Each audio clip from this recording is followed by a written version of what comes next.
I go into the schools on a weekly basis and see the young people there if they want an interview, or sometimes I'll do group work as well, or just sit in the classroom and observe people and get to know them a bit better that way.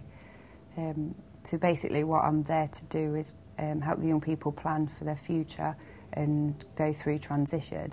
So by that I mean when they leave school, so when they're moving on to things such as college, sixth form school, specialist college, residential college, or work and training.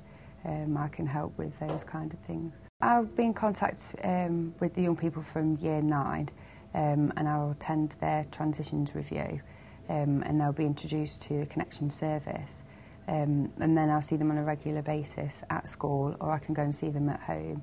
I'll get to know the family, the young people, a lot better by finding out what they like and what they dislike, what they're good at, what they enjoy doing, their hobbies, their interests, that kind of thing, and what makes them happy. And then obviously the hopes and dreams and wishes for the future. What I'll do is kind of make sure that the family, the young person, are well informed about all the options that are out there. By that, I'll arrange visits to colleges, arrange meetings with other professionals, because we can also signpost people on to other services to make sure that they are getting the right support. So we can help with things such as housing, benefits, any personal problems that somebody is having in school, such as bullying, or if they've got any worries about drugs or alcohol abuse, then Connexions and myself can help with that. Initially I'll get involved with the young person at school, but also people can come into any of the Connexions centres and see a personal advisor.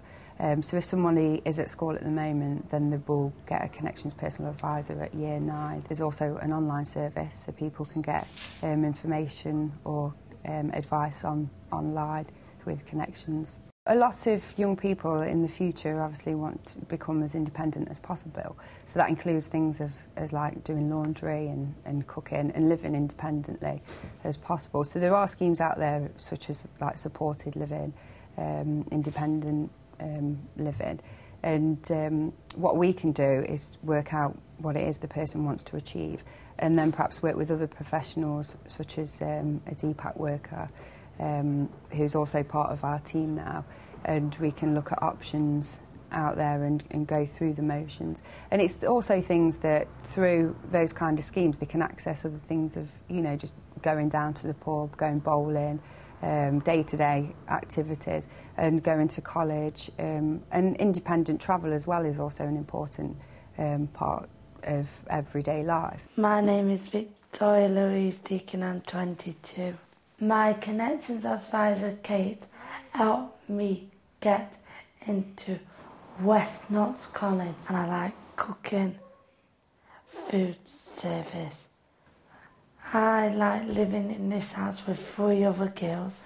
We have 3 carers, all carers to come and help us do our shopping. We go to the pub all together, and I help cook food for the house.